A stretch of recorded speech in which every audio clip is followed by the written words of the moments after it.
डूबे उन्हें क्या परवाह जिंदगी की, जो असल में डूबे उन्हें क्या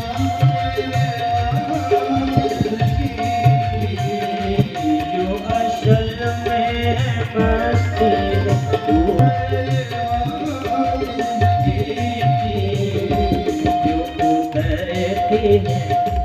जो उतरती चढ़ती मस्ती, वो हकीकत में मस्ती नहीं है। जो उतरती चढ़ती मस्ती, वो हकीकत में मस्ती नहीं है।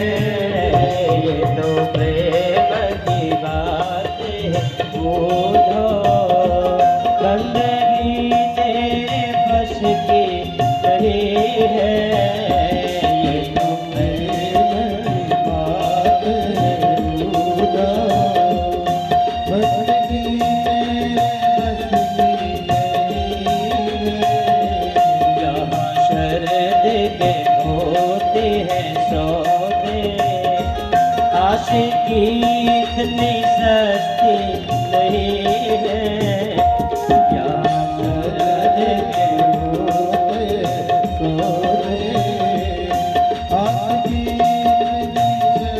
सभी लोग तालियों की शक्ल दिखाइए, याद है।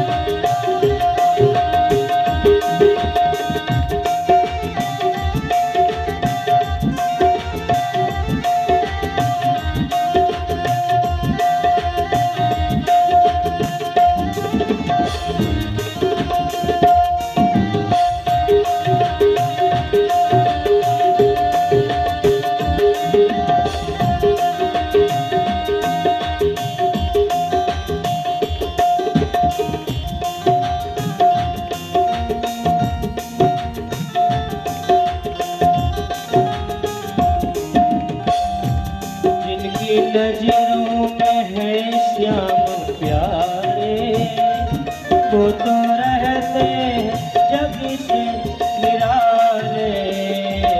जिनकी नजरों में है श्याम प्यारे, वो तो रहते जग से निराले। जिनकी नजरों में है श्याम प्यारे, वो तो रहते हैं जग से निराले। जिनकी नजरों में है श्याम प्यारे, वो तो रहते हैं जग से निराले। जिनकी नजरों में, जिनकी नजरों में, जिनकी नजरों में मोहन समाए, वो नजर फिर तरसती नहीं है। उनकी नजरों में मोहन समाए, वो नजर फिर तरसती नहीं है। ये तो प्रेम की बात है, बंदगी तेरे बस की नहीं है।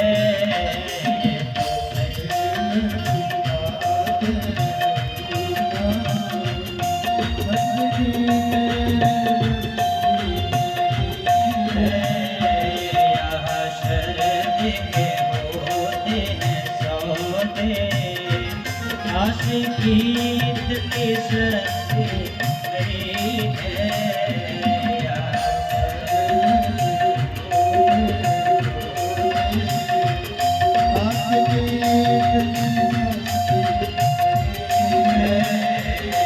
तो प्रेम की बात है, बंदगी तेरे बस की नहीं है।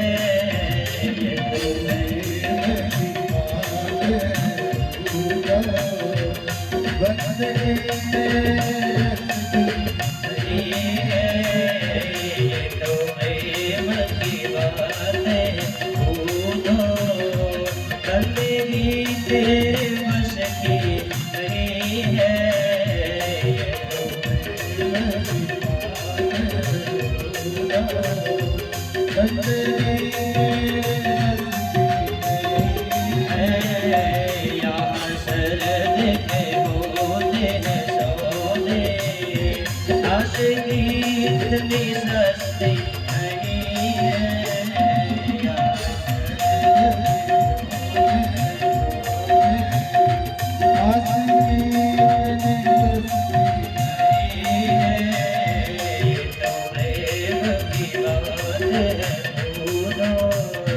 बंदगी तेरे बस की नहीं है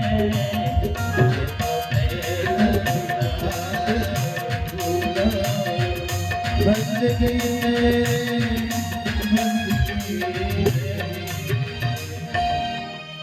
बोली वृंदावन बिहारी लाल की। राधा ने कहा उद्धव, जो ज्ञान के अभिमानी होते हैं, अभिमानी व्यक्ति भगवान से प्रेम नहीं कर सकता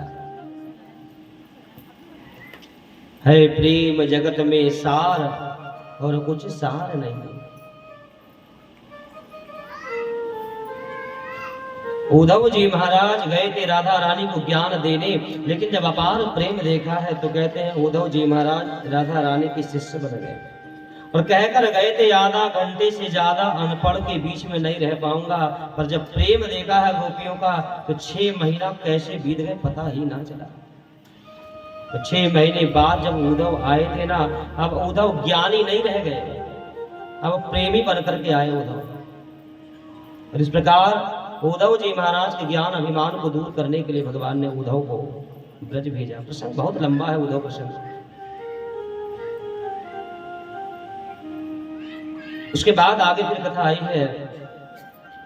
एक बार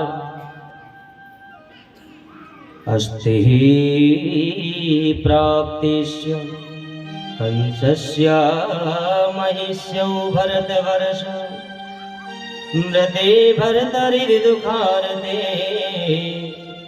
इह तो इष्म पितुर्गृहाम्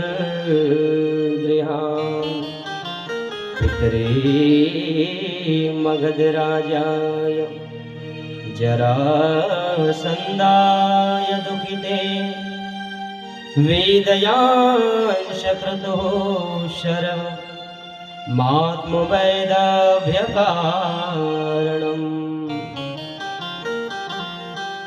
एक दिन कंस की पत्नी अस्ति और प्राप्ति दुखी होकर के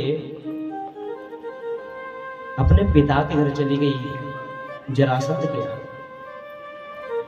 और आज दोनों बेटियों को विधवा की साड़ी में देखा है। जरासंध को बड़ा क्रोध आया। बेटी ये सब किया कृष्ण? कहा ये सब पिताजी कृष्ण ने किया। कृष्ण ने हमारे पति को मार दिया। मन नहीं लगता मथुरा में हमारा, हम यही रहेंगे।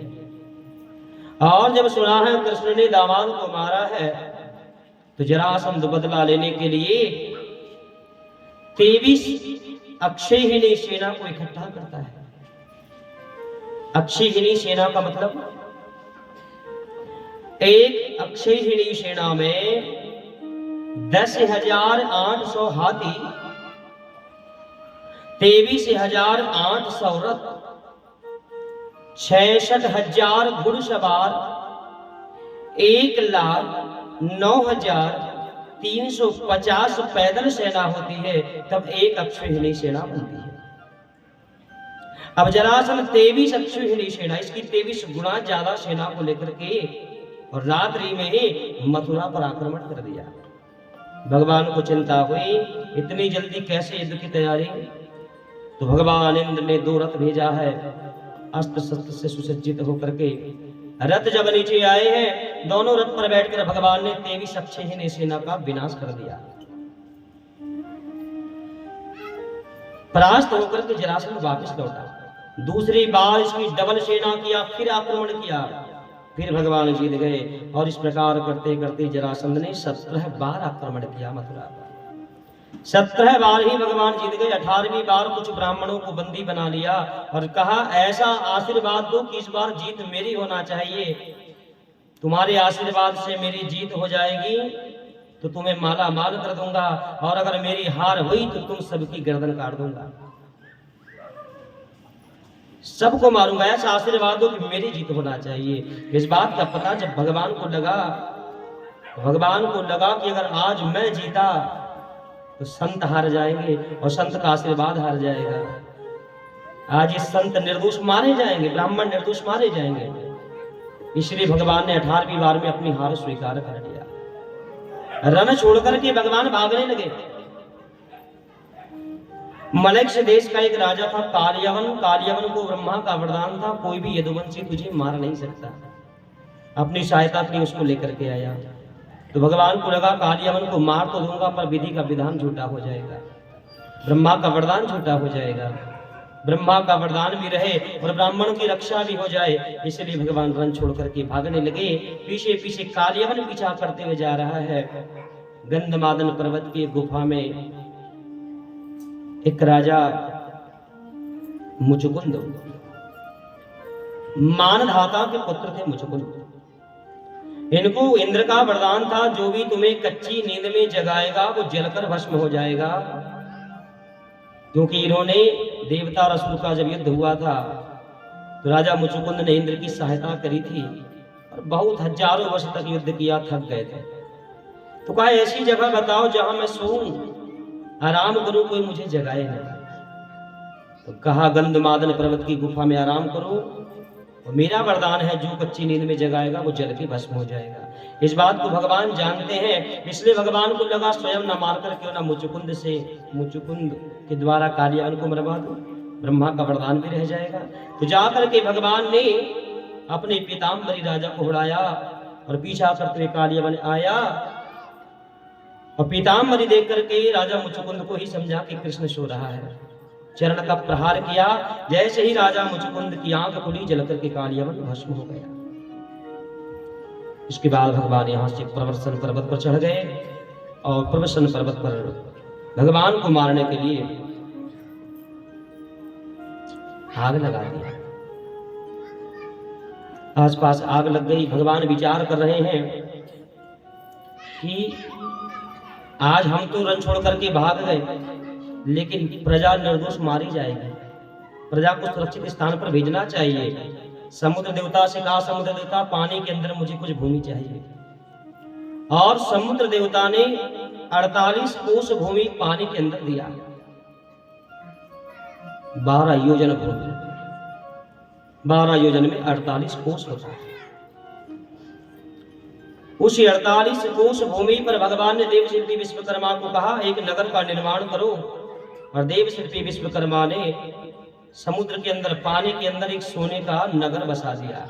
उस सोने की नगर का नाम हुआ द्वारिकापुरी। बोलिए द्वारिका धाम की जय हो। जो 7 पुरिया है मोक्षदायिनी, उसमें एक पुरी है द्वारिका जी। द्वारिकापुरी का भगवान ने निर्माण कराया और अपने योग माया के द्वारा सोते हुए समस्त मथुरा वासियों को द्वारिका भेज दिया। और भगवान प्रवर्तन पर्वत के गुप्त रास्ते से द्वारिका पहुंच गए। जरासंध को लगा कृष्ण बलराम दोनों जल करके मर गए, अब मथुरा पर मेरा अधिकार, और मथुरा का राजा बन करके जरासंध रहने लगा। इधर भगवान पहुंचे हैं द्वारिका। द्वारिका में सबसे पहले भगवान बलराम जी का विवाह आनर्त देश के राजा महाराज रेवत की पुत्री रेवती के साथ हुआ, और उसके बाद भगवान कृष्ण का विवाह हुआ मां रुक्मिणी से। भगवान भीष्म सुता रुक्मिणी रुचिरानना राक्षसेन विधानेन उपेयम् इति श्रुतम् भगवान् भीष्मकसुता रुक्मणी रुचिरानना।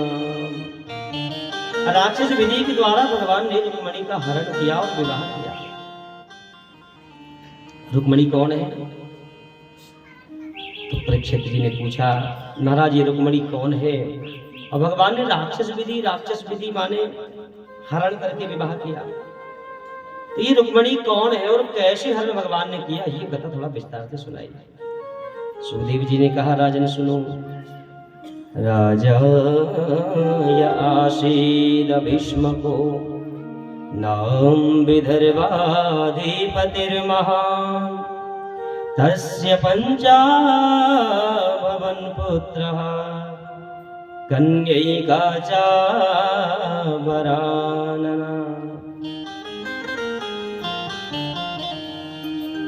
विदर्भ देश के राजा थे महाराज भीष्म। महाराज भीष्म की 6 संतानें, 5 बेटे और 1 बेटी। रुक्मी, रुक्मरथ, रुक्मबाहु, रुक्मकेश और रुक्ममाली, ये 5 भाई हैं और रुक्मणी नाम की एक कन्या। ये रुक्मणी बचपन से भगवान को इतना प्रेम करती थी और भगवान को कभी देखा नहीं रुक्मणी ने। वो बचपन में भगवान कन्हैया की माखन चोरी की कथा सुनती थी कि भगवान ने माखन कैसे चुराया, और माखन चोरी की लीला की जो कथा थी उसको सुना और बचपन में ही रुक्मणी को भगवान से प्रेम हो गया। और रुक्मणी ने मन ही मन विचार किया, विवाह करूंगी तो ये चोर से करूंगी, बाकी किसी और से नहीं, चोर से मुझे ब्याह करना है। बचपन में ही केवल देखा नहीं भगवान को, केवल माखन चोरी भगवान कैसे करते थे वो कथा सुनती थी। और माखन चोरी की कथा सुनकर के रुक्मणी को भगवान से प्रेम हो गया और निश्चय कर लिया ब्याह केवल इसी से करूंगी। लेकिन जब बड़ी हुई ना, पिताजी विवाह की चिंता कर रहे हैं, तुम रुक्मणी तो मन ही मन भगवान को पति मान चुकी है, लेकिन भैया ने अपनी बहन रुक्मणी का विवाह और कहीं पक्का कर दिया। शिशुपाल के साथ में विवाह पक्का हो गया और बारात लेकर आने का निमंत्रण भी दे दिया। अब निमंत्रण दिया, विवाह का मुहूर्त भी निकलवा लिया, सारी तैयारियां भी होने लगी, पर मां रुक्मणी तो भगवान को ही पति मान चुकी है। रुक्मणी ने क्या किया, एक ब्राह्मण को बुलाया, सुदेव नाम का ब्राह्मण। 7 श्लोक लिखे हैं पत्र में और कह दिया ब्राह्मण देता, ये पत्र ले जाकर के द्वारिकाधीश कृष्ण को दे दे। सुदेव ब्राह्मण ने जाकर के पत्र भगवान कन्हैया को दिया। पत्र भगवान ने पढ़ा, तन्मे भवान खलु व्रतः पतिरंग जाया मातुमार्पितस्य भवतो अत्र विभो विदेहि माभीर्भागमभि मर्षतु चेद आरा गोमायुवन मृगपते बलिमंबुजाक्षा।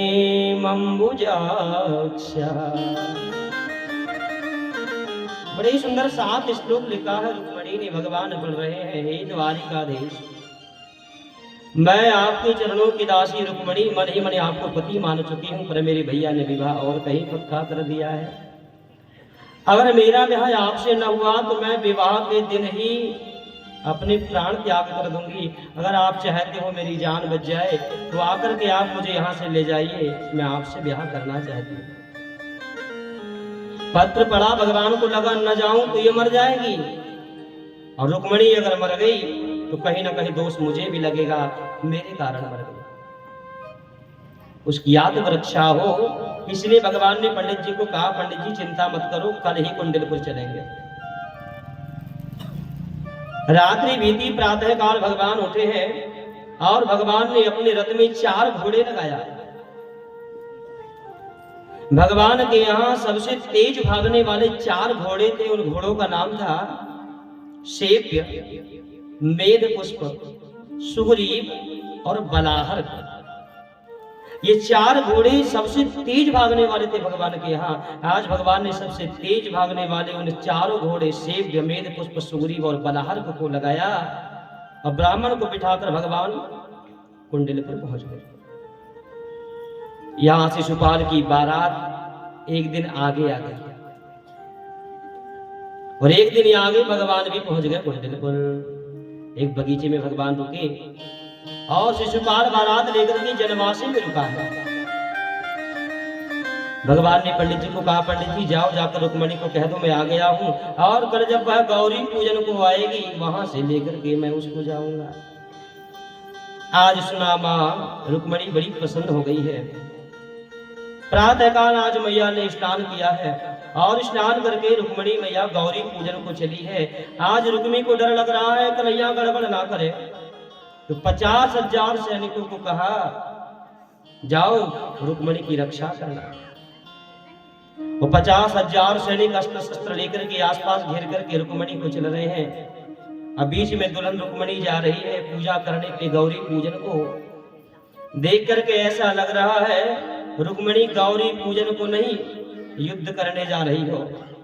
50,000 सैनिक आसपास खड़े हैं और भैया चली जाकर के मां रुक्मणी ने गौरी पूजन किया है और मां रुक्मणी गौरी से निवेदन करती है, मन जाहि राजहु मिलहि सोबरु सहज सुंदर सावरो। मन जाहि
मां रुक्मणी ने कहा गौरी से कि मेरे मन में जो सावला सावला सलोना बसा है वो मुझे वर रूप में मिल जाए मैया, ऐसी कृपा कर दो। और एक कमल का पुष्प मां के हाथ से छूटा है आकर सीधे मां रुक्मणी की गोद में गिरा। लगा मानो मां गौरी ने आशीर्वाद दे दिया, बेटी तुझे वही सावला सलोना ही मिलेगा। और आज मां से आशीर्वाद पाकर के रुक्मणी मैया बाहर आई है। अब जैसे ही रुक्मणी मैया मंदिर से बाहर आने लगी ना तो भगवान भी रथ लेकर के आए। और देखिए जब भगवान रथ लेकर के आए ना तो भगवान इतने सुंदर है, इतने सुंदर है भगवान। स्त्रियों को छोड़ो, जो 50,000 सैनिक आए थे ना रक्षा करने के लिए रुक्मणी की, वो 50,000 सैनिक भगवान के रूप को देख करके मोहित हो गए और टकटकी लगा करके भगवान को देख रहे हैं। और थोड़ी देर बाद भगवान का रथ आया, रुक्मणी मैया इधर से आई तो भगवान ने रथ से हाथ बढ़ाया रुक्मणी की तरफ।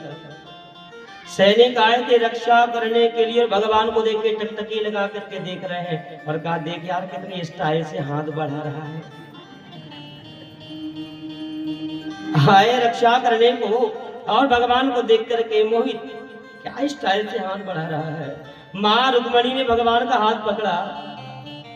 सैनिक ने कहा अपनी रुक्मणी भी कौन सी कम स्टाइल से हाथ पकड़ रही है। अब भगवान ने मां रुक्मणी का हाथ पकड़ा और रथ पर बिठाया। एक सैनिक ने कहा, यार कितनी स्टाइल से रथ में बैठाया है, आज तो मैं भी मेरी घरवाली को ऐसे ही बैठाऊंगा। क्या स्टाइल से बैठाया रथ में। अब भगवान रथ को लेकर के जाने लगे। सैनिक ने कहा, वाह क्या रथ जा रहा है, आए हैं रक्षा करने के लिए, पर आज होश भूल गए। और रथ जब दूर निकल गया, दिखना बंद हुआ, तो सैनिक ने कहा, रुक्मणी कब से पूजा को गई, अभी तक नहीं हुई क्या? एक ने कहा कि भैया पूजा भी हो गई और पैदा भी हो गई, विदाई भी हो गई उसकी। तो अब सैनिक आए थे रक्षा में, महाराज रुक्मी डांटेंगे, चुप भाग रहे हैं रथ के पीछे पीछे, आगे आगे रथ चल रहा है। इधर भगवान बलदाव भी सारी सेना लेकर के कुंडलपुर की ओर आ गए। एक बाराती, बारात जलवासी में रुकी थी, एक बाराती भी घूमते फिरते इधर आया था। बाराती ने जैसे देखा तो भागा, दूल्हे के पास गया और दूल्हे के पास जाकर के शिशुपाल के कान में धीरे से कहा, बोले महाराज घर चलो वापस। बोले क्यों? बोले दुल्हन भाग गई। क्या हुआ? अरे महाराज दुल्हन भाग गई। वो जो द्वारिकाधीश वो चोर है ना, माखन चोर, वो लेकर के गया। शिशुपाल ने कहा कि भैया मैं बारात लेकर के आ गया, बिना दुल्हन के जाऊंगा, मेरा बड़ा अपमान होगा। सारे बाराती को कहा, जाओ जाकर के रोको कृष्ण को और रुक्मिणी को वापस लाओ। सारे बाराती दौड़ रहे हैं भगवान के पीछे। इधर रुक्मिणी ने जब सुना कि कृष्ण बहन को ले गया, गुस्से में आकर प्रतिज्ञा कर लिया, कृष्ण को मारकर बहन वापस न ला सका तो गांव में मुंह नहीं दिखाऊंगा। और एक अक्षयहिणी सेना को लेकर के रुक्मिणी भी गया। कृष्ण और बलराम से भयंकर युद्ध हुआ है। भगवान ने शिशुपाल की भी सारी सेना का विनाश कर दिया। रुक्मिणी की एक अक्षयहिणी सेना का भी विनाश भगवान ने कर दिया। और रुक्मिणी को भगवान मारने ही वाले थे। रुक्मिणी भैया हाथ जोड़ करके खड़ी हो गई, ना जैसे आपके भैया आपको प्रिय है, वैसे मेरा भाई मुझे प्यारा है, इसको छोड़ दो ना।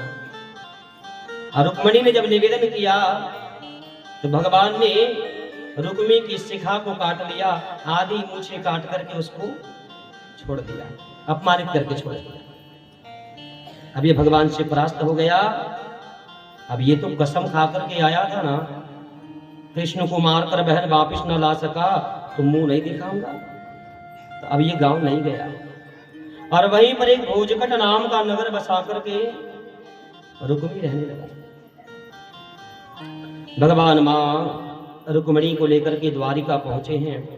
ब्राह्मणों को बुलाया, स्वस्ति ही वाचन किया और माधवपुरी नाम की नगरी में भगवान का बड़ा सुंदर विवाह मंडप बना और भगवान का सुंदर विवाह हुआ। अब झांकी तो है लेकिन बीच कथा में नहीं। झांकी को मैं पूरी कथा आपको आधा घंटे में सुना दूं, उसके बाद सबसे आखिर में झांकी का दर्शन करेंगे और सीधे आरती करेंगे। क्योंकि बीच कथा में हम झांकी दिखाएंगे तो फिर कथा पूरी गड़बड़ हो जाएगी। 15-20 मिनट आप कथा सुन लो, फिर आखिर में झांकी भगवान। तो भगवान का विवाह हुआ। कस्तूरी तिलकम ललाट पटले वक्षस्थले कौस्तुभम नासाग्रे वरमौक्तिकं करतले वेणुं करे कंकणं शर्वांगे हरचंदनं सुललितं कंठे मुक्तावलिं गोपास्त्री परिवेष्टितो विजयते भूपाल चूड़ामणि। ब्राह्मण वेद मंत्र का पाठ कर रहे हैं और मां रुक्मिणी दुल्हन बनी है, भगवान दूल्हा बने हैं और इतने सुंदर है ना भगवान, सुंदरता का वर्णन नहीं हो सकता। और माधवपुर में भगवान का सुंदर विवाह मां रुक्मिणी के साथ में हुआ। और उसके बाद फिर आगे कथा ऐसी है, भगवान के 16,107 विवाह और हुए। भगवान के टोटल 16,108 विवाह हुए, लेकिन एक भी विवाह में भगवान की मर्जी नहीं थी। एक भी विवाह भगवान अपनी मर्जी से नहीं किए। एक शत्राजीत नाम का यादव था, उसको सूर्य ने सुमंतक नाम की मणि दिया। उस मणि का मणि की चोरी का झूठा कलंक भगवान पर लगा दिया, जबकि उस मणि को प्रसेनजीत उसका भाई सत्राजित का गले में धारण करके जंगल में गया। एक शेर ने उसको मार दिया, शेर को जामवंत जी ने मार दिया और मणि ले जाकर अपनी बेटी जामवंती को दे दिया।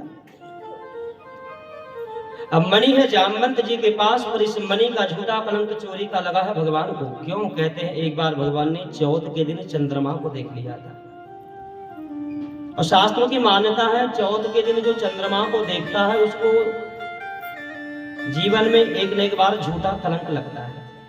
बगैर चोरी करके ये चोरी का आरोप, झूठा कलंक भगवान को लगा। कुछ शास्त्रों की, कुछ संतों की ऐसी मान्यता है कि भगवान ने चौथ का चंद्रमा देखा इसलिए झूठा कलंक लगा। भागवत में ऐसा नहीं है वर्णन कि चौथ का चंद्रमा देखा इसलिए लगा। संत अपने भाव रखते हैं, हो सकता है किसी पुराण में कथा आई हो। अब भगवान विचार कर रहे हैं कि झूठा कलंक मुझ पर लगा है, मैं ला कहूंगा लोग मानेंगे नहीं, इस मणि का पता करना चाहिए। तो भगवान कुछ यादवों को लेकर के गए, जामवंत जी से 27 दिन तक युद्ध किया और 27 दिन बाद जामवंत जी जब परास्त हुए तो भगवान ने राम रूप में अवतार का दर्शन कराया। जामवंत जी ने क्षमा मांगी है और जामवंत जी ने वह मणि वापस कर दिया और उनकी एक बेटी थी जामवंती, मणि के साथ वह जामवंती नाम की कन्या भी भगवान को दे दिया। भगवान जामवंती कन्या को लेकर के, उस मणि को लेकर के आए, वापस मणि सत्राजित को दे दिया। दूसरा विवाह भगवान का जामवंत की बेटी जामवंती से हुआ और सत्राजित को लगा मैंने भगवान पर झूठा कलंक लगाया था, इस पाप का प्रायश्चित करना चाहिए। तो प्रायश्चित करने के लिए अपनी बेटी सत्यभामा का विवाह भगवान से कर दिया और तीसरा विवाह भगवान का सत्यभामा से हुआ और वह जो मणि है वह मणि भी भगवान को दहेज में दे दिया। और भगवान ने कहा ये मणि मुझे नहीं चाहिए, ये मणि तुम्हें सूर्य भगवान ने दिया है, इसको तुम ही रखो। हाँ, इससे जो सोना निकलेगा वो तुम मुझे देते जाना। वो जो मणि थी 2 घंटे नियम से पूजा करें तो हर दिन 40 किलो सोना देती थी और रोज 40 किलो सोना मिलता था उस मणि से। तो भगवान ने कहा जो रोज 40 किलो सोना निकलेगा वो लाकर खजाने में रखते जाना, प्रजा के कल्याण में काम आएगा। और सत्राजित ने वैसा ही किया। फिर उसके बाद आगे की कथा। तीसरा विवाह भगवान का सत्यभामा से हुआ। चौथा विवाह सूर्य की पुत्री थी कालिंदी, भगवान को पाने के लिए तप कर रही थी और जब भगवान इंद्रप्रस्थ गए थे तब वहां मुलाकात हुई और भगवान ने सूर्य पुत्री कालिंदी की तपस्या को देखते हुए उसका पानी ग्रहण स्वीकार किया। अहम देवस्य सवितुर दुहिता पतिमिक्षन्ति विष्णुं वरेण्यं वरदं तपः परं स्थिता।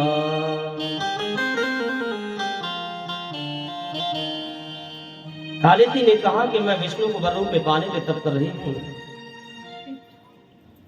तो अर्जुन ने कहा कि भगवान मेरे साथ ही है और जाकर भगवान को बताया कि तुम्हें पाने के लिए सूर्य पुत्री कालिंदी मां जमुना तप कर रही है।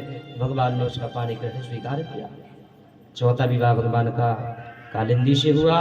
आगे आवंती उज्जैन के एक राजा थे मित्रसेन। मित्रसेन की एक बेटी थी जिसका नाम था मित्रवृंदा। मित्रवृंदा का स्वयंवर था। भगवान केवल स्वयंवर देखने गए थे, ना कि विवाह की कोई इच्छा थी। लेकिन मित्रवृंदा ने जब भगवान को देखा, भगवान के रूप को देख मोहित हो गई और जाकर के मित्रवृंदा ने अपनी मर्जी से भगवान को माला पहना दिया। अब स्वयंवर था कि कन्या जिसको वर्ण कर ले, भगवान को वर्ण कर लिया तो भगवान को विवाह करना पड़ा। ऐसी 5वां विवाह मित्रवृंदा से हुआ। और फिर एक कौशल देश के राजा थे जिनका नाम था नग्नजीत। राजा नग्नजीत की एक बेटी थी, नाम था सत्या। नग्नजीत ने प्रतिज्ञा किया कि जो भी मेरे 7 बैलों को एक नाथ में नाथ देगा उससे मैं अपनी बेटी का ब्याह करूंगा। बड़े बड़े राजा ये कार्य न कर पाए, हार गए। और तब राजा नग्नजीत बहुत अपशब्द कहने लगे, पृथ्वी पर वीर समाप्त हो गए, कोई ये कार्य नहीं कर पाया। भगवान को क्रोध आया और क्रोध में आकर के भगवान ने सातों बैलों को एक नाथ में नाथ दिया और जैसा कि संकल्प प्रतिज्ञा दी कि जो 7 बैलों को एक नाथ में नाथेगा उससे विवाह होगा। तो राजा नग्न जी ने निवेदन किया, महाराज मेरी प्रतिज्ञा को रखने के लिए आप बेटी से ब्याह कर लीजिए। अब भगवान ने छठा विवाह सत्या से किया। उसके बाद एक बार भगवान की एक बुआ थी श्रुत कीरति, कैकेयी देश ब्याही गई थी। उनकी एक बेटी थी जिसका नाम था भद्रा। उनके भाई थे भद्रा के संतरदन। संतरदन भगवान का अच्छा मित्र था और एक बार इच्छा हुई कि बहन विवाह योग्य है तो भगवान कृष्ण से बढ़कर के वर इसके लिए कौन होगा। तो निवेदन करके भगवान को मना लिया और 7वां विवाह भगवान का भद्रा से।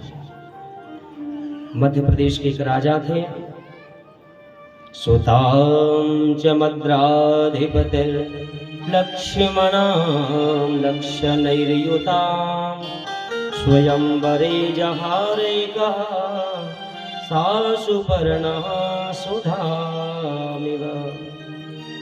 मध्य प्रदेश के राजा जिनकी बेटी का नाम लक्ष्मणा, इसका स्वयंवर था। यहाँ भी भगवान देखने गए और लक्ष्मणा ने भगवान का ही वर्ण किया और 8वां विवाह भगवान का लक्ष्मणा से हुआ। इस प्रकार 8 विवाह भगवान के अलग अलग हुए और 16,100 विवाह एक साथ हुए। भूमि का एक पुत्र था नरकासुर, जिसे भौमासुर भी कहते हैं। इसने एक प्रतिज्ञा किया कि मैं 20,000 कन्याओं से एक साथ विवाह करूंगा। जिन राजाओं की कन्या थी सबको जीत जीत करके उनकी कन्या को ला करके बंदी बनाया और ऐसे करते करते कन्याओं की संख्या हो गई 16,100। कुछ राजाओं ने भगवान से निवेदन किया, भगवान अगर इस प्रकार हमारी कन्या भौमासुर हरण करते जाएगा तो हमारी कन्याओं का वंश आगे कैसे बढ़ पाएगा, इसको मारिए आप और बेटियों की रक्षा करिए। तब उनकी पुकार सुन भगवान गए। प्राग्ज्योतिषपुर में रहता था भौमासुर। वहां जाकर के भगवान ने अपना शंख बजाया। शंख ध्वनि सुनकर भौमासुर जागा, बड़ा नाराज हो गया। कौन दुष्ट है जिसने विघ्न बाधा किया है मेरे विश्राम में। एक सेवक था जिसका नाम था मुरदैत्य। मुरदैत्य गया भगवान को मारने के लिए। 5 सिर थे मुरदैत्य के। भगवान को मारने गया लेकिन भगवान ने अपने चक्र से मुरदैत्य के 5 सर काट दिए।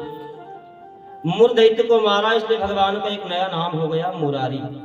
बोलिए मुरारी भगवान की। मुरदैत्य को मारा है, नाम पड़ा मुरारी। मुरदैत्य के 7 पुत्र थे, ताम्र, अंतरिक्ष, श्रवण, विभा, वसु और नभस्वान। ये 7 पुत्र थे। अपने पिता की मृत्यु का बदला लेने गए, भगवान ने 7 को मारा। उसके बाद भौमासुर आया, भौमासुर को भी मारा और उन 16,100 कन्याओं को भगवान ने मुक्त कर दिया। लेकिन 16,100 कन्याओं ने कहा कि भगवान आपने मुक्त तो कर दिया पर जाए कहाँ ये बताओ। अरे हम इतने दिन राक्षस के यहाँ रही, भौमासुर के यहाँ, और अब मुक्त आपने कर दिया, दुनिया में हमें अपनाएगा कौन। अरे माँ सीता जी जिन्होंने 2-2 बार अग्नि परीक्षा दे दिया, लोगों ने 2 बार अग्नि परीक्षा देने वाली माता सीता को तक नहीं छोड़ा। एक धोबी कह रहा था मैं वो राम नहीं हूँ जो रावण के कर रही सीता को लाकर रख लिया। जब लोगों ने अग्नि परीक्षा देने वाली माँ सीता को नहीं छोड़ा तो हम तो एक साधारण सी स्त्री है, हमें कौन अपनाएगा, हम पर कितनी उंगलियां न उठेगी ना। क्यों मुक्त कर दिया है आपने। अब हमारे पास एक ही रास्ता है, हम आत्महत्या करके मर जाते हैं। हमसे विवाह करेगा कौन दुनिया में। भगवान को लगा अगर ये आत्महत्या करेगी तो इसका पूरा दोष मुझे लगेगा। भगवान ने कहा 16,100 कन्याओं से बताओ मैं क्या करूं तुम्हारे लिए।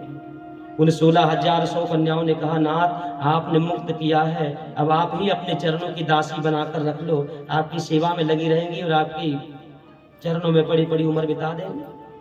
भगवान को लगा बिना किसी संबंध के अगर मैं इनको रखता हूं तो भी लोग इन पर उंगलियां उठाएंगे कि भगवान ने उन सब कन्याओं को ला करके अपनी दासी बना रखा है। इनकी सम्मान पर ठेस न पहुंचे, उनको समाज में सम्मान मिले, इसलिए भगवान ने एक साथ 16,100 कन्याओं से विवाह कर लिया, बराबर का उनको अधिकार दिया। 16,108 विवाह भगवान किस प्रकार हुए। अब आप कहोगे भगवान ने 16,108 किया तो हम 2 कर लें। कितने लोगों की इच्छा 2 विवाह करने की है? किसी की नहीं महाराज, एक ही में तो आधी जान झड़ गई। भैया आजकल का खर्चा इतना है। नहीं 2 करना भी मत, महंगाई बहुत है। और देखो भगवान ने 16,108 किया ना, 16,108 रानी कभी कोई दुखी नहीं हुई, किसी को कोई कमी नहीं हुई, क्योंकि वो भगवान थे। और पता है कोई एक भी रानी ऐसी नहीं थी जिसके साथ भगवान एक दिन न रुके हो, 1 मिनट ना रुके हो। जितनी रानियां है 16,108, भगवान कन्हैया भी 16,108 स्वरूप बना करके हर रानी के साथ हर कक्ष में रहते हैं, कमी नहीं होने दिया कर। भगवान तो समर्थवान है, सब कुछ कर सकते हैं। भगवान 16,108 विवाह किए और उसके बाद फिर आगे की कथा है। भगवान की जितनी रानियां हैं सब रानियों से 10-10 पुत्र और 1-1 कन्या हुई। उसके बाद उनके विवाह हुए, फिर उनके पुत्र हुए, फिर उनका विवाह हुआ, नातियों का, फिर उनके पुत्र हुए। और इस प्रकार करते भगवान के रहते ही भगवान के परिवार की संख्या हो गई 56 करोड़। भगवान के पुत्र, भगवान के नाती और भगवान के पंथी मिलाकर के संख्या थी 56 करोड़। 1,61,080 तो उनके बेटे थे। और इस प्रकार भगवान का जब परिवार इतना नाती पंथी पुत्र हुए, 56 करोड़ का पूरा परिवार हो गया, तो कहते हैं इतना बड़ा परिवार था भगवान का। 3,88,00,000 शिक्षक रोज आते थे भगवान के बच्चों को और नातियों को पढ़ाने के लिए। 3,88,00,000 शिक्षक थे पढ़ाने वाले। इतना विशाल भगवान का परिवार था। और द्वारिका जी में ही रहकर के भगवान अनेक प्रकार की और लीलाएं करे। राजा नृग की कथा सुनाई है, जिन्होंने 1 गाय 2 बार दान किया, इसलिए गिरगिट बनना पड़ा। भगवान ने उनका उद्धार किया। और उसके बाद फिर आगे कुछ पापी राजा हुए, पौंड्रक, विदुरथ, साल्व इत्यादि जो दुष्ट राजा थे, सबको भगवान ने मारा है, सबका उद्धार किया। आगे महाभारत की कथा सुनाई। महाभारत का परिणाम आप सभी लोग जानते हैं। भगवान ने पांडवों का साथ दिया और विजय पांडवों की। उसके बाद राजसूय यज्ञ हुआ। उस यज्ञ में अग्र पूजा की बारी आई। सबने भगवान कृष्ण का नाम लिया, लेकिन शिशुपाल ने विरोध किया। 100 गालियां भगवान को दी, 100 गाली भगवान ने क्षमा की। 101वीं गाली जब दिया तो भगवान ने सर काट दिया और शिशुपाल का वध किया। कथा सुनाई। साल विदुरथ आदि राक्षस जो शिशुपाल के साथी थे वो सब आए हैं और सबका उद्धार भगवान ने किया। उसके बाद महाभारत के युद्ध के पहले बलराम जी तीर्थ यात्रा करने चले गए थे। वहां नैमिषारण्य में बलराम जी को ब्रह्म हत्या का पाप लग गया। सूत जी बैठकर कथा सुना रहे थे। सूत जी ने खड़े होकर के प्रणाम नहीं किया। इस बात का गुस्सा आया बलराम जी को और एक सीख पड़ी थी, तिनका पड़ा था, उसको उठा करके मार दिया गुस्से में। और उसी तिनके से ही सूत जी महाराज के प्राण चले गए। ब्राह्मणों ने 88,000 ऋषियों ने कहा बलराम जी आप तो शेष अवतार हैं, लेकिन आपने व्यास पीठ पर बैठे सूत जी को मारा है, आपको ब्रह्म हत्या का पाप लगेगा। तो निवेदन किया मेरा जो श्राप है, मेरा जो ब्रह्म हत्या का पाप है, दोष है, वो कैसे दूर होगा? तो कहा आप पूरे तीर्थ की पैदल परिक्रमा कर लो तो आपका ये जो पाप है समाप्त हो जाएगा। और इसके बाद सूत जी महाराज के जो बेटे थे रोमहर्षण को आशीर्वाद दिया बलराम जी ने। उन्हें 4 वेद 6, 7, 18 पुराण कंठस्थ हो गए और कहा आज से सूत जी की जगह उनका बेटा तुम्हें शास्त्र सुनाएगा। वो कथा सुनाई और उसके बाद बलराम जी महाराज पाप से निवृत्त होने के लिए परिक्रमा में चले गए, वो कथा सुनाई। और उसके बाद आगे आती है सुदामा जी की कथा। देखिए सुदामा जी की जो कथा है, ये कथा 3 घंटे में भी होती है और यही कथा मैं आपको 3 मिनट में भी समझा सकता हूँ। अब ज्यादा विस्तार नहीं हो पाएगा। देखिए कथा कितनी लंबी हुई, कितनी बड़ी हुई, मायने ये नहीं रखता है उस कथा का सार क्या निकला और उस कथा के सार को हमने अपने जीवन में कितना उतारा। अब इसको ज्यादा डिटेल करना बहुत समय भी लग सकता है इस कथा में। अब प्रचलित कथा है, आप तो कई बार सुदामा जी की कथा सुने हो। समय अभाव में मैं केवल 2-3 मिनट में सुदामा जी की कथा को पूर्ण करूंगा। केवल सार मैं आपको सुनाने का प्रयास कर रहा हूं, केवल सार भर सुनिए कथा का। सुदामा जी की जो कथा है ये शिक्षाप्रद कथा है। केवल कथा को सुना, अब तो व्यास के ऊपर होता है, व्यास किस ढंग से उस कथा को सुनाता है, कितनी उसकी गरीबी सुना देता है।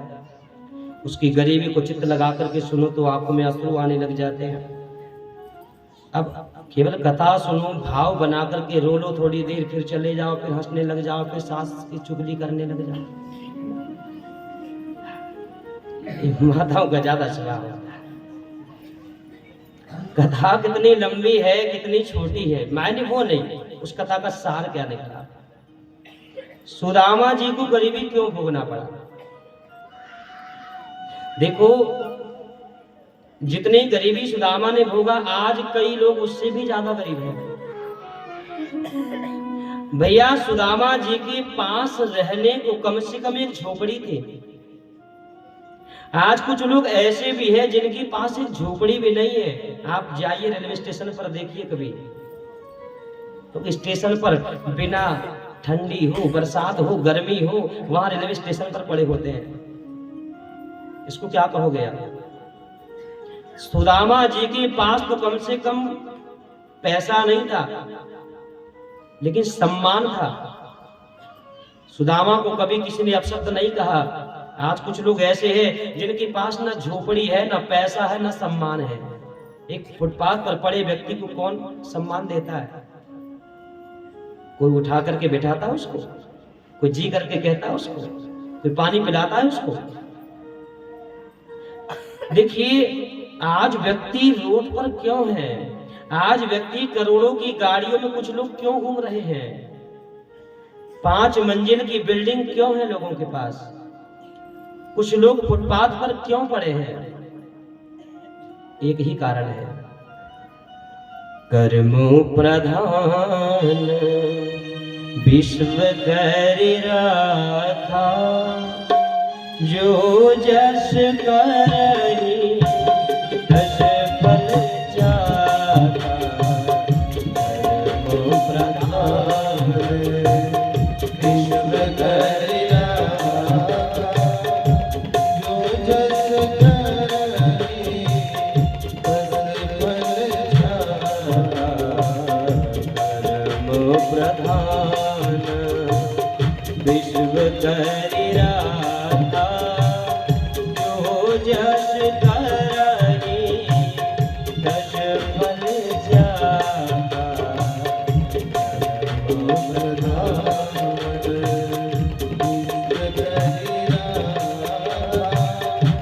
जो जस करहि तस फल चाखा। कर्म प्रधान विश्व करि राखा। गीता में भगवान कह रहे हैं कर्मण्यवाधिकारस्ते मां फलेषु कदाचन। रामायण की एक बड़ी प्रसिद्ध चौपाई है, जब राम जी, सीता जी और लक्ष्मण जी जंगल गए, निषाद राजगुरु के यहां पहुंचे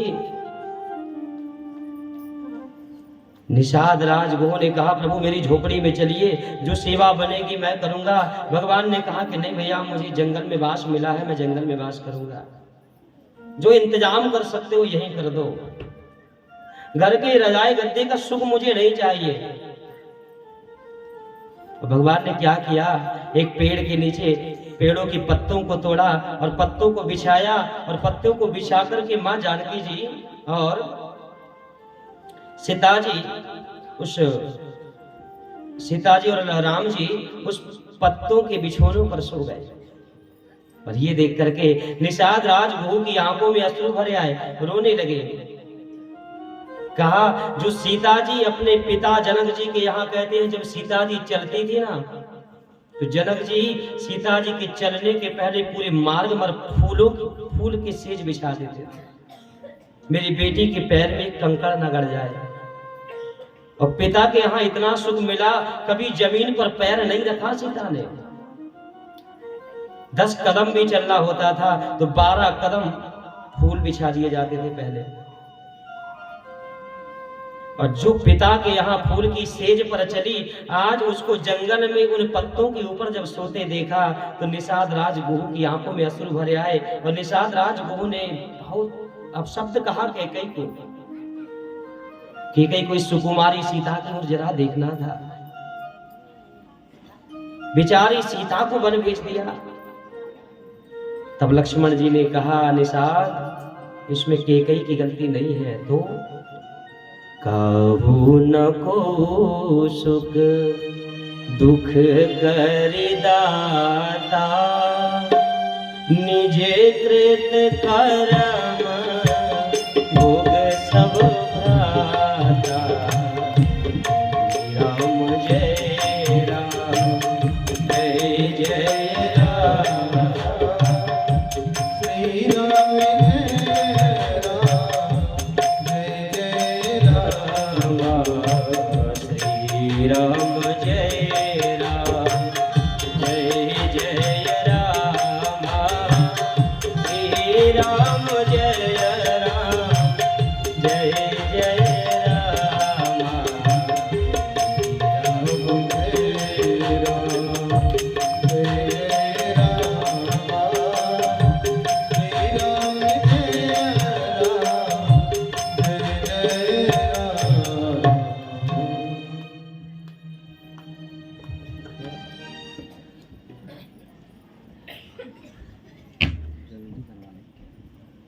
क्या करना है, ढोल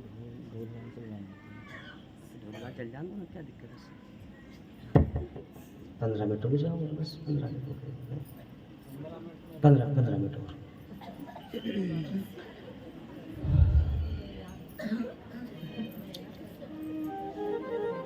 नींद कितने लोगों को आ रही है?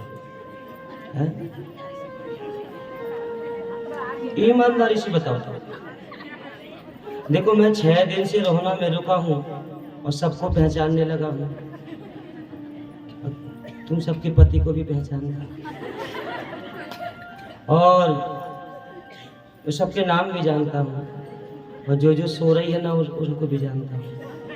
अभी कथा 15 मिनट बाद पूरी हो जाएगी तो मैं सबका नाम लूँगा माइक से कि ये माता जी सो रही थी, और तुम्हारे पति का नाम भी लूँगा, इनकी घरवाली सो रही थी।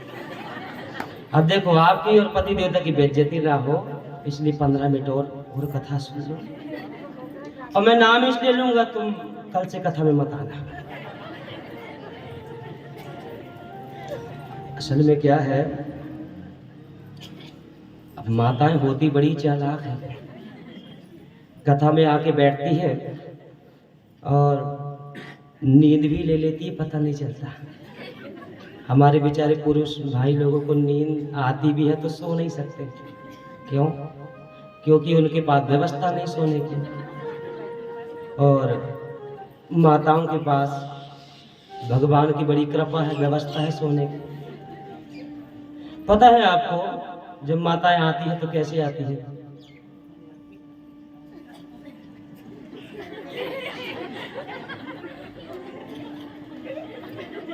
ऐसे। अब आके बैठी, कुछ आप ताली बजाई और आधा घंटा हुआ ना, और 15-20 मिनट और हुए।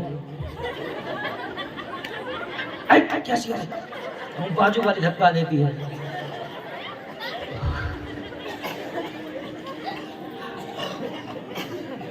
ये वाली जो व्यवस्था है ना आप लोगों की, ये बड़ी कृपा है। अच्छा वो धीरे धीरे जब नीचे आता ना, तो हम समझ जाते गड़बड़ है। अब हमारे बेचारे भाइयों के पास ये व्यवस्था नहीं है। कुछ माताओं के तो और बाल भी लंबे लंबे, कोई साड़ी वाली लाओ तो बाल इधर कर लेती है। हमारे बेचारे भैया लोग बाल तक नहीं, कुछ तो हमारे जजमान जी जैसे और भी जैसी आराम, कुछ कुछ को तो थोड़े बहुत है। हमारे जजमान जी बेचारे वो भी नहीं कर सकते थे। तो भैया फायदा नहीं उठाना आप लोग। और 15 मिनट में है ना, क्योंकि बाराती लोग वो सबको नींद आ रही है, बोले जल्दी लगाओ। तो अब भैया देखो आज दिन में जो कथा का क्रम टूटा ना, उससे इधर की सारी सब कथाएं गड़बड़ हो गई। विचार तो था कि दिन में विवाह हो जाएगा तो सुदामा जी थोड़ा विस्तार करेंगे आधा 1 घंटे, लेकिन अब दिन में एक तो लाइन के कारण आधा घंटा बेकार हुआ, और उसके बाद फिर मौसम की वजह से, हालांकि मौसम खुल गया, पर ऐसे मौसम में रिस्क लेना ठीक नहीं होता है। तो इसलिए कथा दिन में मुश्किल से आधा घंटे ही हो पाई। जो 2-2.5 घंटे दिन का समय था, उसके कारण अब ये कथा विस्तार नहीं कर पा रहे हैं। फिर कभी सहयोग ऐसा बना तो सुनाएंगे विस्तार से। सुदामा जी की कथा, बस कारण एक यही रहा, कर्म गलत। भगवान के भाग्य से नहीं खाया और माँ लक्ष्मी ने जीवन से मुख मोड़ लिया। 8 दिन जब चूल्हा नहीं जला तो पत्नी ने बार बार निवेदन किया, और पत्नी ने जाकर के 3 घरों से 3 मुट्ठी चावल लाए। अब दुर्भाग्य देखिए, उस चावल को बांधने के लिए सुदामा के घर एक कपड़ा नहीं था। पत्नी का नाम था सुशीला। जिस साड़ी पर माँ बाप ने विदा किया था, आज विवाह के 10 साल हो गए। सुदामा जी 10 सालों में सुशीला को एक साड़ी तक लेकर के न दे पाए। पर पत्नी भी सुशीला नाम है ना, तो गुण भी बड़े सुशील थे उसके। उसने 10 साल में कभी सुदामा को ये नहीं कहा कि आप मुझे एक साड़ी लेकर के दे दो। क्यों?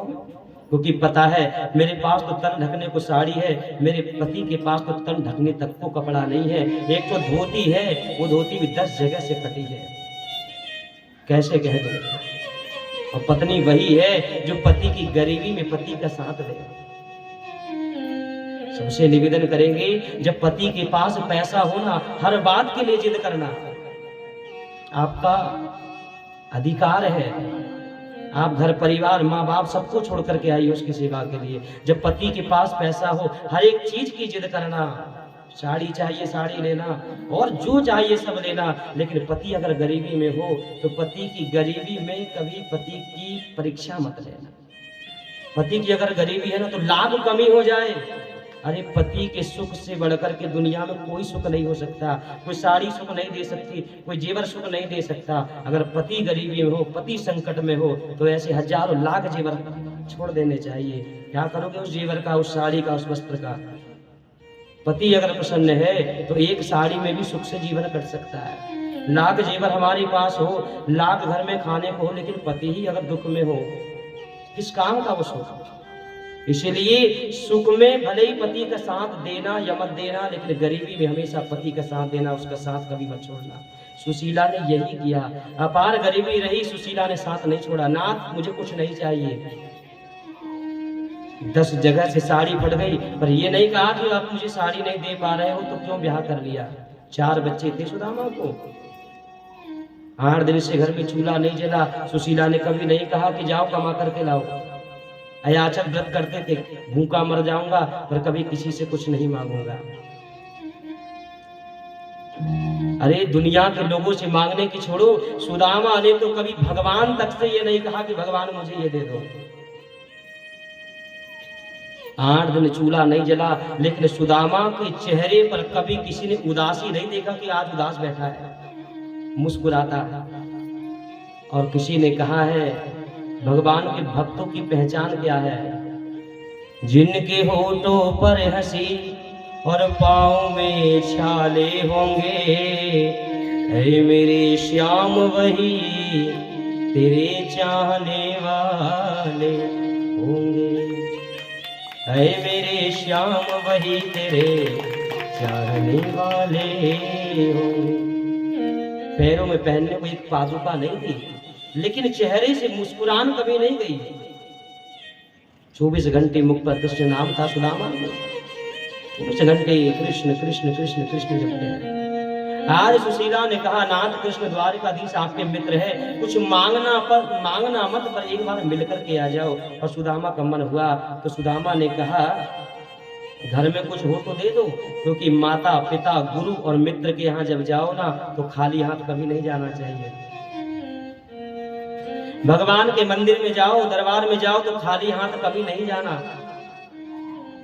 कुछ ना होना तो एक एक फूल तोड़ लीजिए, एक बेलपत्र का पत्ता तोड़ लीजिए, खाली हाथ मंदिर कभी नहीं जाना चाहिए। भगवान कहते हैं, पुष्पम फलम जलम तोयम, कुछ ना हो तो एक लोटा जल मुझे दे दो। जब मंदिर जाओ, भगवान के यहाँ जाओ तो कुछ लेकर के जाइए। आज सुदामा ने कहा कि सुशीला, मैं अपने मित्र से, अपने भगवान से मिलने जा रहा हूँ, नियम है कुछ लेकर जाना चाहिए भगवान के यहाँ, घर में कुछ हो तो दे दो। आज सुशीला रो पड़ी। सुशीला ने मन ही मन कहा, नाथ घर में कुछ होता तो जाने को कहती ही क्यों। लेकिन पता है, मगर अगर मैं ये कह दूं कि घर में कुछ नहीं है तो मेरा पति कहीं जाने का इरादा ना बदल दे, तब कह दिया कि नाथ रुक जाओ, अभी लेकर के आती हूँ।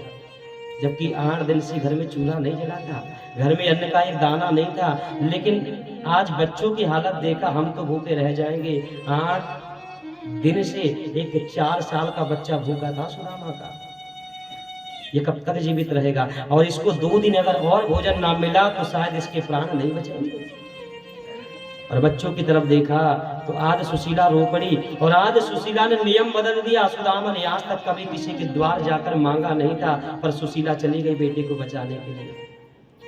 4 घरों से जाकर के 4 मुट्ठी चावल लाई, लाकर के सुदामा को दिया, नाथ ये ले जाइए।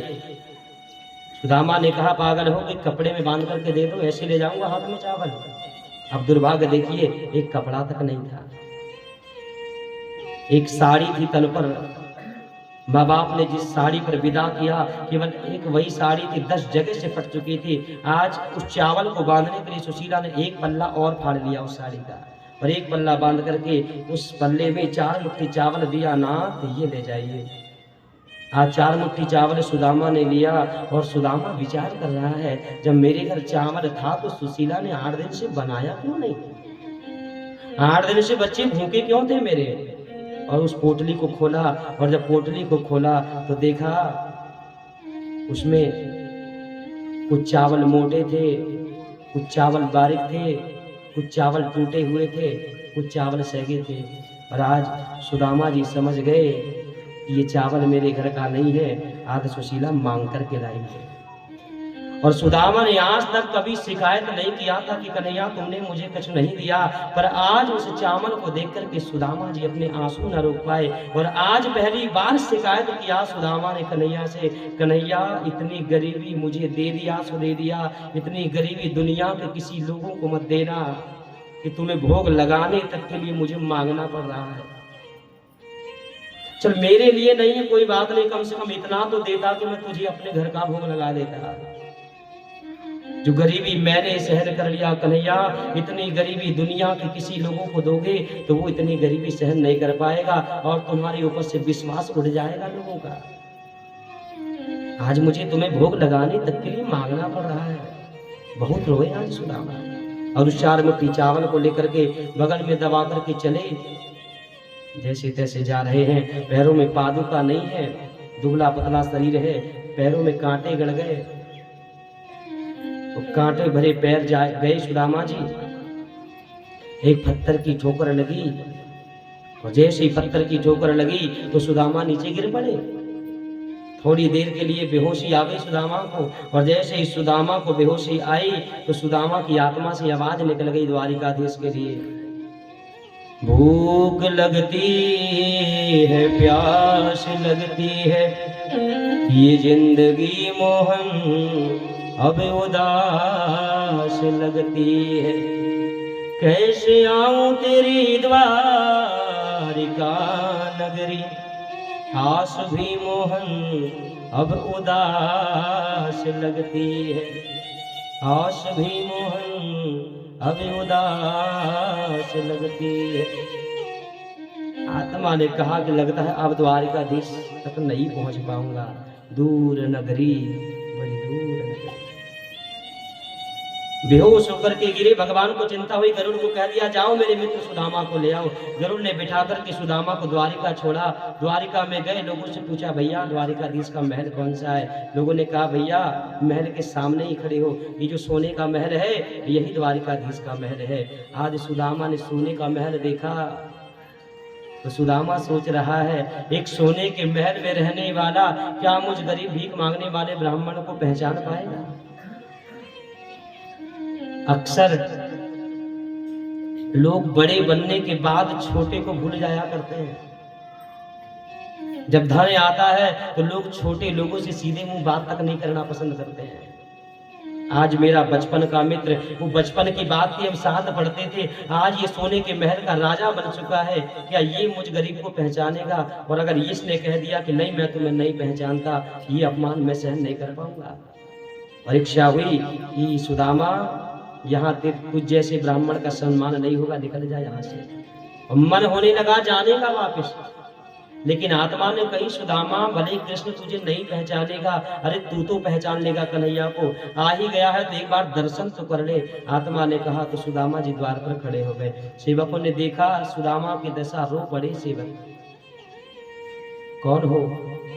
कहा मैं भैया सुदामा हूँ, बचपन का मित्र हूँ, कृष्ण का सखा हूँ, साथ में पढ़ते थे। सेवकों ने हालत देखा तो कहा महात्मा जी आप ज्यादा परेशान मत हो, आप यहीं बैठ जाइए, हम अभी द्वारिकाधीश को यहीं ले आते हैं। पैरों में छाले हैं, पैरों में कांटे, पूरा पैर खून से लाल है सुदामा का। इतने दुर्बल शरीर है, शरीर की सारी हड्डी गिर सकते हैं। ये दशा देख करके द्वारपालों की आंखों में तक अश्रु आ गए और गए द्वारपाल भगवान के पास में और जाकर के कहा नाथ आज एक अजीब मेहमान आया है, आज तक द्वारिका के द्वार पर हमने ऐसा मेहमान नहीं देखा। भगवान ने कहा आज कौन आया है? परिचय दिया। शीश पगा न जगा तन में, प्रभु जान के आय बसे के ग्राम। धोती फटी सिलटी दुपटी और पाए उपायन कीन श्याम। द्वार खड़ तुझ दुर्बल देख, रहो चत शोभ सुदाय विरामा। पूछत दीन दयाल के धाम, बतावत आपनो नाम सुदाम। बोले महाराज तन पर पहनने को कपड़े नहीं है, केवल एक फटी सी धोती है। वो बड़ा दुबला पतला है महाराज, सिर पर टोपी तक नहीं है, बड़ा गरीब लग रहा है। और जब हमने नाम पूछा ना तो कह रहा है कि नाम सुदामा है। कहते हैं सेवक के मुंह से सु शब्द निकला, भगवान खड़े हो गए। सेवक के मुख से दा निकला, भगवान दौड़ने लगे।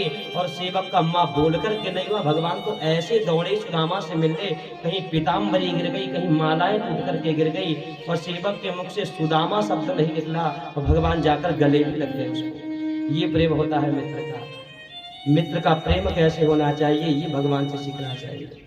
एक गरीब ब्राह्मण बचपन का मित्र था और आज ऐसे दौड़े हैं भगवान। जो सोने के महल का राजा है उसकी पीताम्बरी मालाएं गिर गई और सुदामा जी को लाया, लाकर के रुक्मणी को कहा ये ब्राह्मण है, इसके पैर धोने के लिए पानी ले आओ।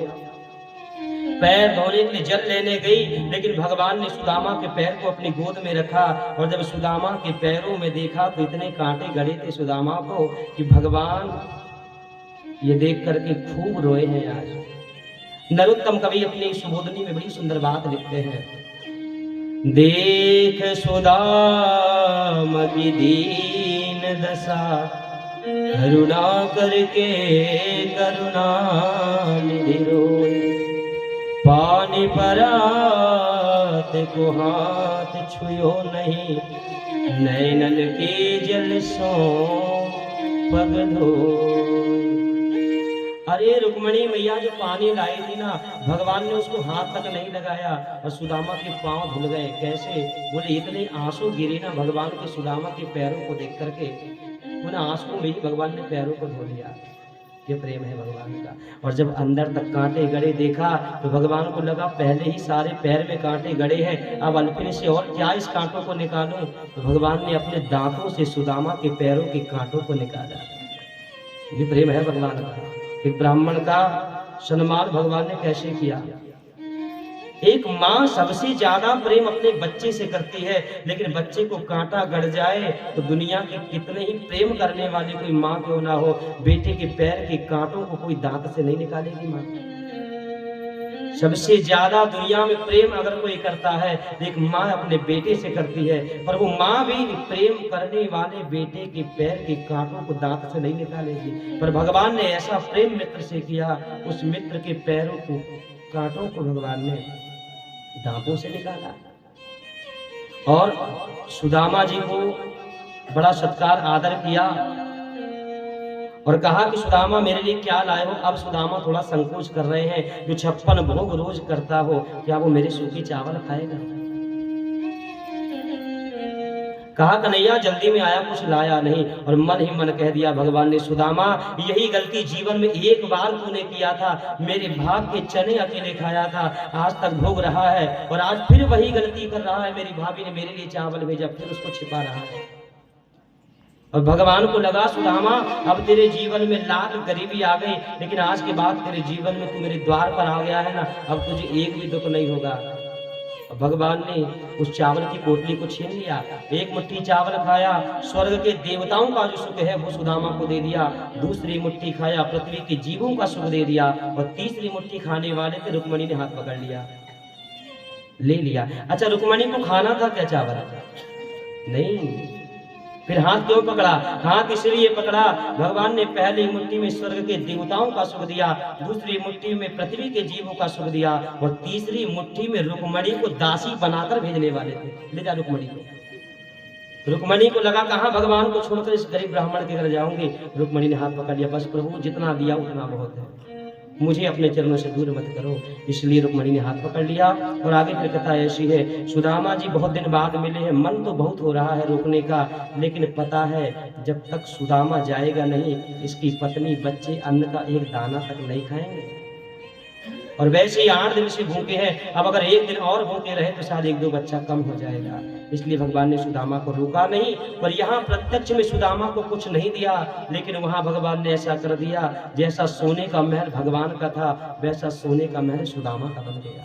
सुदामा का छोड़ो, सुदामापुरी के जितने गरीब थे सबका घर सोने का हो गया। कथा का शिक्षा एक सार निकला कथा का। आपने भगवान को क्या दिया, भगवान उस वस्तु का मोल नहीं देखते हैं। सुदामा ने केवल चावल दिया था और भगवान ने बदले में क्या दिया? सोने के महल दे दिया। कथा का यही सार है।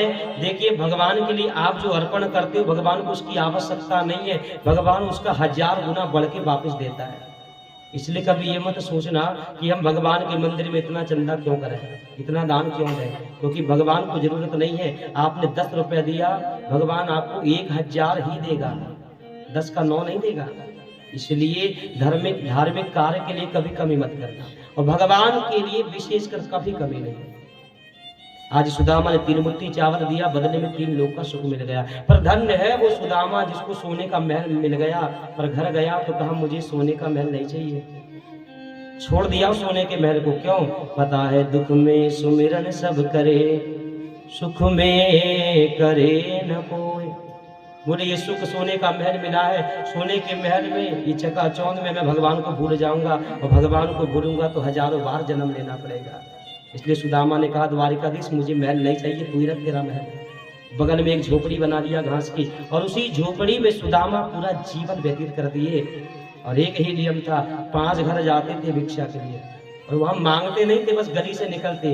5 घर से 6वां घर कभी नहीं गए सुदामा।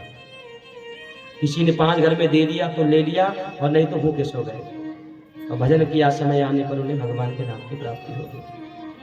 बोलिए वृंदावन बिहारी लाल की। इस प्रकार सुदामा जी की कथा सुनाई है, और उसके बाद फिर आगे की कथा है। एक दिन माँ देवकी ने रोते हुए भगवान से पूछा कि मैंने कौन सा पाप किया था कि मेरी आंखों के सामने मेरे 6 बालक को चट्टान पर पटक कर मार दिया गया। भगवान ने कहा माँ पाप तुमने नहीं किया था, तुम्हारे बेटों ने किया था। ये तुम्हारे जो बेटे हैं ये पूर्व जन्म में मरीचि की पत्नी ऊर्णा के बेटे थे।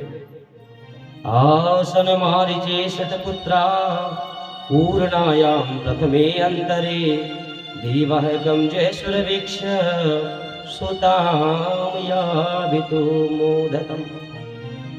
यह 6 बेटे मरीचि की पत्नी ऊर्णा के गर्भ से जन्म लिए थे। जवानी में इनका शरीर बहुत सुंदर था।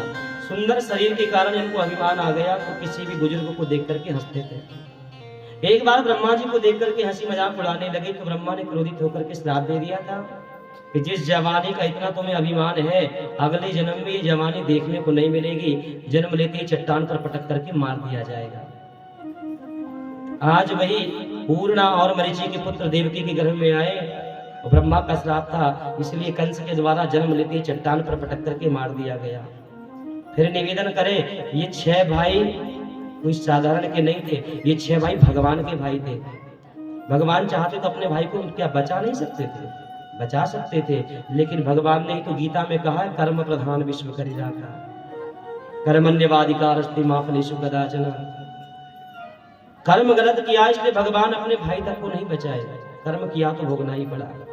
और ये 6 भाई मरने के बाद राजा बलि के यहाँ जन्म ले चुके दोबारा। दूसरा जन्म इनका राजा बलि के यहाँ हुआ। यहाँ इनका नाम था ईश्वर, उद्गीत, पतंग, परिशभिंग और छिद्रभृत और घृणी। ये 6 भाई राजा बलि के यहाँ जन्म लिए। तो भगवान ने कहा कि माँ तुम चिंता मत करो, मैं उन 6 बालकों को वापस लाऊंगा, कुछ समय तुम उनको देख लेना। बलि से वापस मांग करके लाया भगवान ने, और कुछ दिन वही 6 बालक माँ देवकी के साथ रहे। और उसके बाद फिर कथाएं तो अभी बहुत हैं, सीधे आखिरी कथा में चले, कथा को विराम करेंगे।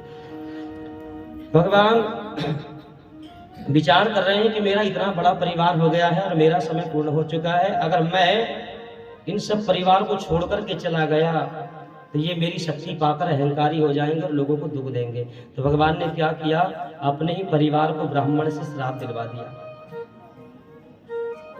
भगवान की ऐसी माया हुई, एक बार जामवंती का बेटा सांब बहुत सुंदर था, इनकी बुद्धि ऐसे विपरीत हुई, कहते हैं ना विनाश काले विपरीत बुद्धि, जब विनाश का समय आता है तो बुद्धि विपरीत हो जाती है, फिर भगवान का परिवार ही क्यों ना हो।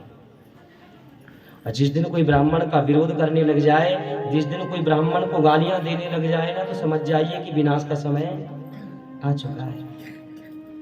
जिस भगवान ने सुदामा जैसे ब्राह्मण के पैर के कांटों को अपने दांत से निकाला, उसी भगवान कन्हैया के परिवार के बच्चों ने एक ब्राह्मण का अपराध किया। जो जामवंती का बेटा था सांब सुंदर था, उसको साड़ी पहनाया, पेट में कपड़े बांध दिया और स्त्री बना करके कुछ ऋषि महात्मा आए थे। विश्वामित्र आसीद कण्वो दुर्वासा भृगुरंगिरा कश्यपो वामदेव अत्रिर्वशिष्ठो नारदादयाः। अत्रि वशिष्ठ विश्वामित्र जैसे बड़े बड़े ऋषि आए थे, तो साड़ी पहनाकर सांब को नारद जी से वशिष्ठ जी से पूछ रहे हैं कि ये हमारे घर की बहू है, ये गर्भवती है, इसको बेटा होगा कि बेटी बताइए। लड़के को साड़ी पहना करके नारद वशिष्ठ जैसे ऋषि से पूछ रहे हैं ये बहू है, बेटा होगा कि बेटी। संतों को लगा भगवान का परिवार होकर के अगर भगवान के परिवार के लोग ऐसे संत का अपराध करेंगे, ब्राह्मण का अपराध करेंगे, तो अन्य लोगों का क्या होगा। इनको सबक सिखाना चाहिए। और उन महात्माओं ने कह दिया इसके गर्भ से ना बेटा होगा ना बेटी होगी, एक लोहे का मूसल होगा जो तुम्हारे पूरे कुल का विनाश कर देगा। श्राप दे दिया। जब पेट खोला तो लोहे का मूसल निकला। ये बात भगवान को नहीं बताया, डरते बहुत थे भगवान से। ये बात जाकर के कंस के पिता उग्रसेन को बताया। डर लगा कि भैया ब्राह्मण का श्राप है और ब्राह्मण के श्राप से कोई बचा नहीं सकता। अगर ब्राह्मण ने हमारे प्रति कुछ अपशब्द कह दिया, ब्राह्मण का दिल हमने दुखाया और ब्राह्मण के मुख से हमारे लिए कुछ गलत निकला, तो वो भगवान भी नहीं टाल सकते। आज उग्रसेन समझ गए कि अब यदुवंश का विनाश का समय आ गया। और उन्होंने क्या किया, उस लोहे का जो मूसल निकला था उसको रेती से घिस करके समुद्र में फेंक दिया। उससे एलका नाम की घास पैदा हुई। एक छोटा सा टुकड़ा वैसी समझ करके फेंक दिया था, बेकार है। तो एक जरा नाम का शिकारी आया, उसको मिला, उसने बाण बना लिया, उसको बाण के लोग बना लिया। और धीरे धीरे समय हुआ और फिर एक दिन भगवान ने अपनी माया फैलाया, बिना मौसम बारिश होने लगी, तूफान होने लगे। तो सभी रघुवंशियों को लगा कि भाई अचानक ये पहली बार हो रहा है बेमौसम बारिश, बेमौसम ओले गिर रहे हैं, ये सब क्या है। भगवान ने कहा लगता है ब्राह्मण का श्राप है, चलो कुछ दान पुण्य करते हैं, दान पुण्य करने से शायद ब्राह्मण का श्राप कम हो जाए। तो भगवान पूरे परिवार को लेकर दान पुण्य करने के लिए प्रभास क्षेत्र चले गए। और प्रभास क्षेत्र गए, जो धन दान पुण्य करने के लिए ले गए थे ना, वहां ऐसी बुद्धि बिगड़ी कि जो धन दान पुण्य के लिए ले गए थे उस धन से शराब पीने लगे। और शराब कौन सी पिया? मौर्यक नाम की शराब पिया। उस समय सबसे ज्यादा नस्ली शराब थी मौर्यक। और जब शराब पिया तो आपस में लड़ने लगे, भाई भाई लड़े, और ऐसे लड़े कि एक दूसरे के प्राण लेने तक को उतारू हो गए। जो मूसल के चूरे से घास एलका नाम की होगी थी, उसी घास को उखाड़ उखाड़ करके मारने लगे। और वह घास इतनी पहनी थी जैसे लगती शरीर के अंग कट जाते थे, तलवार के धार समान पहने थी वह घास, एलका नाम की घास, बिना गांठ की होती है। और इस प्रकार भगवान का ही परिवार भगवान की आंखों के सामने मर गया, पर भगवान कुछ न कर पाए। भगवान लाख समझा रहे हैं, कोई समझने को तैयार नहीं है। क्योंकि विनाश का जब समय आता है ना, तो आप किसी को बहुत समझाइए, लाख समझाइए, लेकिन विनाश का समय आ गया तो वो किसी की नहीं मानता। आज भगवान की तक नहीं मान रहा, जो भगवान के सामने बात तक नहीं करते थे। और आज भगवान का ही परिवार समाप्त हो गया। निवेदन करना चाहेंगे, जो लोग आज शराब पीते हैं, यह निवेदन है, इस शराब ने भगवान के परिवार को नहीं छोड़ा। हम तो मनुष्य हैं, और किसी को बुरा लग जाए तो बिल्कुल मत आना कल से कथा में। मैं इसलिए भी नहीं कह रहा हूं कि मेरी कल कथा विराम हो जाएगी। अच्छा लगे तो मानिए, देखो भगवान का परिवार तक नहीं बचा शराब से। और जितने की शराब 1000, 500, 100 की शराब लेकर के पीते हो, उसी 100 रुपए को बच्चों की पढ़ाई में लगा दो। पढ़ लिख करके जब बच्चा बड़ा होगा, गुणवान बन जाएगा, ड्यूटी लग जाएगा, तो तुम्हारा बुढ़ापा सुधर जाएगा। आज इस धन को अपने बच्चों के लिए खर्च करोगे, बच्चों को अच्छे संस्कार दोगे, पढ़ लिख करके बच्चा कमाने लायक बन जाएगा, तो बुढ़ापे में सेवा करेगा। जब तुम्हारे हाथ पैर नहीं चलेंगे और बच्चों को भी ऐसे बना लोगे, तो कौन सेवा करेगा। और आजकल तो धन होता है तो बच्चे सेवा कर रहे हैं। दुर्भाग्य है आज भारत जैसे देश में, जहां भगवान राम जी ने 3-3 माँ की सेवा किया, जहां भगवान कन्हैया जी ने 3-3 माँ की सेवा किया, आज वहां के 3-3 बच्चे से एक माँ नहीं पाली जा रही है। वहां भारत जैसी भूमि पर अनाथ आश्रम बन रहे हैं। डूब मरना चाहिए ऐसे हिंदू को, जो अपनी माँ की सेवा नहीं करते, उसको अनाथ आश्रम में भेज रहे हैं। हम राम की कथा सुनते हैं, राम की पूजा करते हैं, राम को आदर्श मानते हैं। अगर माँ बाप की सेवा नहीं कर रहे हो तो राम की सेवा करने का, राम की पूजा करने का अधिकार नहीं है तुम्हें। राम जी ने जो आदर्श स्थापित किया, हम जीवों के लिए किया है। एक नहीं 3-3 माँ की सेवा करें रामकृष्ण दोनों। हम एक जन्म देने वाली माँ को नहीं पाल पा रहे हैं। जिस माँ ने हमें 9 महीने पेट में रख करके जगह दे दी, 9 महीने तकलीफ सहन करी, अपनी जान को बाजी पर लगा करके तुम्हें जन्म दिया, और बड़े होने के बाद उसी माँ को कहते घर में जगह नहीं है। आज जन्म देने वाली माँ की जो दुर्दशा है, उससे ज्यादा दुर्दशा हमारे देश में गौ माता की है। याद रखना, जन्म देने वाली माँ केवल 1 साल 1.5 साल दूध पिलाती है, पर गौ माँ पूरे जीवन भर दूध पिलाती है। जब तक गाय दूध देती है तब तक लोग घर में रखते हैं। जिस दिन गाय ने दूध देना बंद किया, कसाई को बेच देते हो। वो गाय अगर कसाई के घर गई, जिस माँ ने पूरे जीवन दूध पिलाया, और बूढ़ी गौ माँ कितने दिन रहेगी घर में? 6.5 महीने बस। उसने तो पूरे जीवन तुम्हें दूध पिलाया, कभी कुछ मांगा गाय ने तुमसे? बुढ़ापे में कभी गाय कसाई को मत देना। जीवन में जितने यज्ञ जब तक पुण्य किया है, अगर एक गाय कसाई को बेच दिया और कसाई के यहाँ जाकर के गाय मर गई, तो याद रखना तुम्हारे ये पुण्य जब तक कुछ काम नहीं आने वाले। गौ माँ की और जन्म देने वाली माँ की सेवा करिए। कथा यही शिक्षा देती है। सुदामा ने क्या किया, भगवान ने क्या किया, बाप का नाम क्या था, ये सब हमारे कोई काम का नहीं है। कथा में भगवान ने क्या किया और हमें क्या करना चाहिए, ये कथा के सार को जीवन में उतारिए तो कल्याण होगा। ऐसे 7-7 दिन बैठकर कथा सुन लेने से कुछ नहीं होने वाला है। कथा सुनकर के जीवन में सार उतरना चाहिए तो कल्याण होगा। और इस प्रकार भगवान का परिवार समाप्त हुआ। फिर आगे कथा ऐसी है, बलराम जी को भी भगवान ने कहा तुम भी अपने धाम जाओ। बलराम जी अपने धाम चले गए। और रही बात कन्हैया जी की, कन्हैया जी एक पेड़ के नीचे बैठे थे। भाई जरा नाम का शिकारी आया, भगवान के पैर का जो अंगूठा था उसका नाखून ऐसे चमक रहा था जैसे हिरण की आंखें हों। दूर से शिकारी ने भगवान के अंगूठे के नाखून को देखा, हिरण समझ करके बाण छिप करके मार दिया। बाण भगवान के पैर में लगा और भगवान के पैर से रक्त की धार बहने लगी। आकर के देखा जरा शिकारी ने तो भगवान की क्षमा मांगने लगा। क्षमा मांगने लगा तो भगवान ने कहा कि भैया अगले जन्म में मैंने तुझे छुप करके मारा था, इस जन्म में तूने मार दिया, हिसाब किताब बराबर हो गया। तो ये क्या हो गया?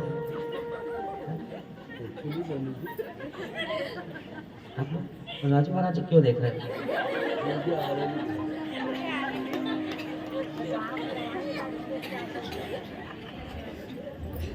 भाई नींद है, वो तो आ गई होगी तो आ गई होगी, उसमें क्या?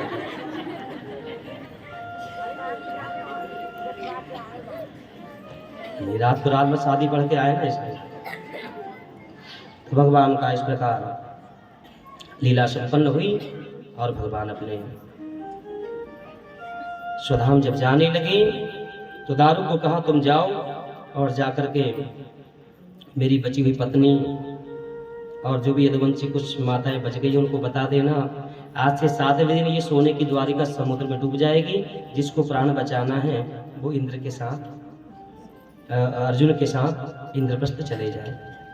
दारू गया, घर जाकर के बताया कि भगवान इस धाम को छोड़कर चले गए। तो भगवान की 16,108 पत्नियां भगवान के वियोग में प्राण त्याग देती हैं। वसुदेव देवकी की प्राण निकल गए। कुछ पुत्र वधुएं बची थी, अर्जुन के साथ इंद्रप्रस्थ चली। रास्ते में भीलों ने लूट लिया, वो कथा सुनाई। और जिस प्रकार अचानक बारिश के दिनों में बादल से बिजली चमकती है, चमकते दिखाई देती है और अचानक कहाँ चली जाती है पता नहीं चलता, ठीक उसी प्रकार एक दिव्य तेज हुआ और भगवान कैसे कब और कहाँ चले गए किसी को पता ही न चला। और भगवान इस पृथ्वी को छोड़ करके अपने धाम साकेत चले गए। बोलिए वृंदावन बिहारी लाल की। इस प्रकार कथा हुई पूर्ण। क्षमा चाहेंगे, समय अनुसार कथा हम आपको पूरी नहीं सुना पाए। वो कथा तो फिर इतनी है, 7 दिन तो क्या 7 महीने भी अगर रोज सुनाए तो पूरी नहीं हो पाएगी भागवत की कथा।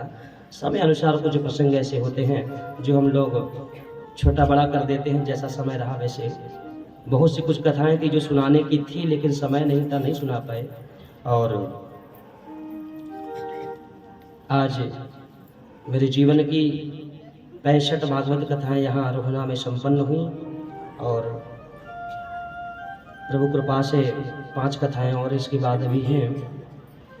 और बड़ा हाँ ले आओ भैया, ले आओ बफर अफर भी चालू कर दो भैया, लेट हो गया ज़्यादा ना। हाँ तो आइए अब बच्चे झांकी बने तो उसका भी हम दर्शन कर ले 2 मिनट और फिर आरती करेंगे। तो आज हमारे जीवन की 65 कथाएं संपन्न हुई और अब ये